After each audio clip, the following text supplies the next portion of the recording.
In this video, we want to look at the pursuit of fulfillment through wealth and possessions.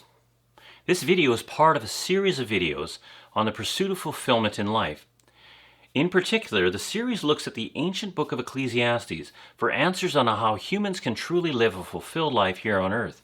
This book was written by a king named Solomon, who had the reputation of being wiser than any other man on earth due to special wisdom being given to him by God. In the book of Ecclesiastes, Solomon tries different means of obtaining fulfillment to try and determine which of the methods works. While the book of Ecclesiastes can be a difficult one to read because of the futile pursuit of fulfillment of those who seek it incorrectly, the lessons we learn from Solomon as he examines these meaningless paths that people are on are extremely valuable. For some, listening to Solomon's advice and warnings will save them from a lifetime of wasting their time chasing after things that will never satisfy them. This video will focus on a life pursuing wealth and possessions as a means to finding fulfillment in life.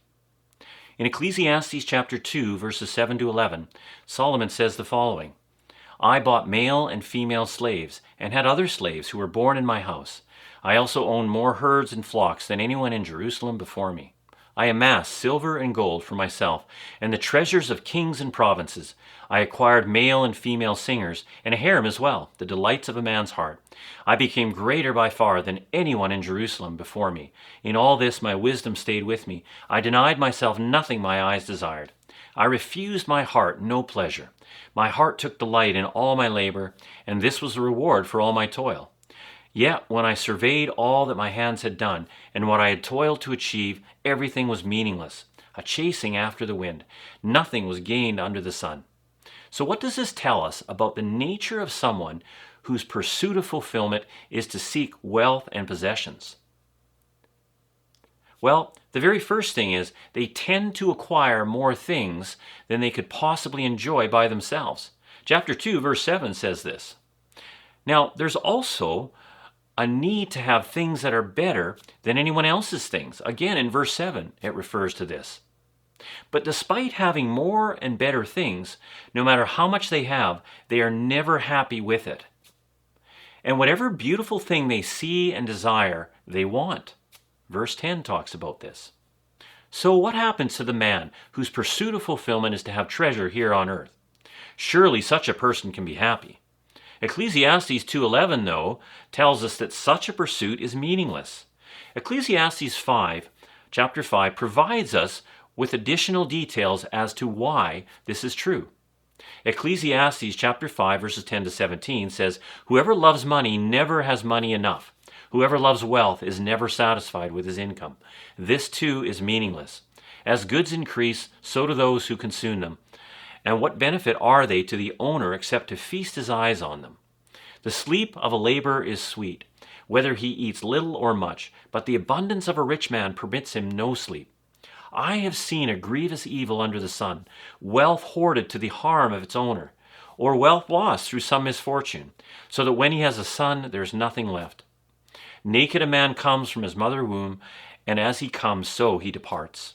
He can take nothing from his labor that he can carry in his hand. This too is a grievous evil. As a man comes, so he departs. And what does he gain since he toils for the wind? All his days he eats in darkness, with great frustration, affliction, and anger. So the first thing that we learn is that we will never be happy or content with what we have if we seek wealth and possessions for fulfillment. Verse 10 says this, and tells us if we love money, we can never have enough of it or be satisfied with what we make. Now, we will also spend a lot of time and effort and money acquiring things which don't really bring any benefit to our lives. Chapter 5, verse 11 says this. Now, the third thing is that such a man has no rest because he is always concerned about keeping his things maintained or safe. Chapter 5, verse 12 talks about this. And lastly, such a man is destined for misfortune, because when your life centers around possessions, you will always feel unhappy and unfulfilled when they are taken away or are gone, or you don't have the very best thing. And one day, everything will be taken from us. Chapter 5, verses 13 to 17 makes that very clear. So if it is true that wealth and possessions cannot fulfill me, how can I avoid being a seeker of earthly treasure? Solomon gives us some advice about this in Ecclesiastes chapter 5, verses 18 to 20, where it says, "Then I realized that it is good and proper for a man to eat and drink and to find satisfaction in his toilsome labor under the sun during the few days of life that God has given to him. For this is his lot. Moreover, when God gives any man wealth and possessions and enables him to enjoy them, to accept his lot and be happy in his work, this is a gift of God. He seldom reflects on the days of his life because God keeps him occupied with gladness of heart." So first of all, enjoy eating and drinking and having what you need to live. Chapter 5, verse 18 talks about this. Secondly, learn to live within your means and stay out of debt. Verse 18 of chapter 5, be content with what you have been given.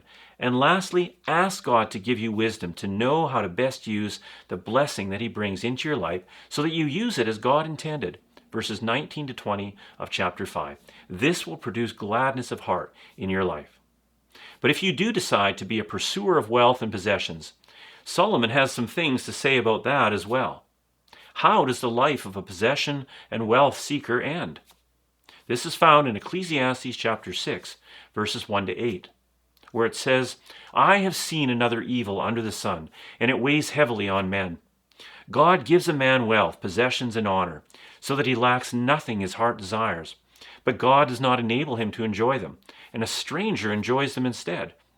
This is meaningless, a grievous evil.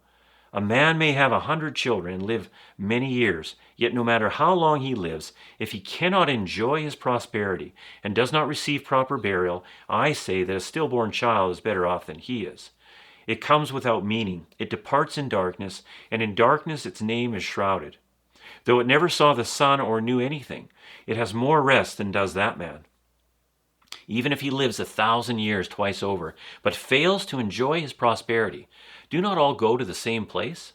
All man's efforts are for his mouth, yet his appetite is never satisfied. What advantage has a wise man over a fool? What does a poor man gain by knowing how to conduct himself before others? Better what the eye sees than the roving of the appetite. This too is meaningless, a chasing after the wind." So first of all, what's being shown to us here is that a possession seeker will find it impossible to enjoy the things that he has obtained. Chapter 6, verse 2 talks about this. Secondly, a possession seeker will have difficult relationships with the most important thing in his life, his family, who barely understand who he was at his death. Chapter 6, verse 3. Thirdly, a possession seeker's life will end in futility and turmoil. Verses 4 to 6 of chapter 6. And lastly, he will constantly seek what is just beyond his reach and will die unfulfilled. Chapter 6, verse 9. So it turns out that being rich and having the best things will not bring us fulfillment either. It is unfortunate that many people spend their whole lives seeking wealth, only to find it is meaningless if it has been obtained at the expense of other more important things. It is these things that we must focus on for true fulfillment, and that we will learn about in videos to come in this series on fulfillment. Thank you for watching this video.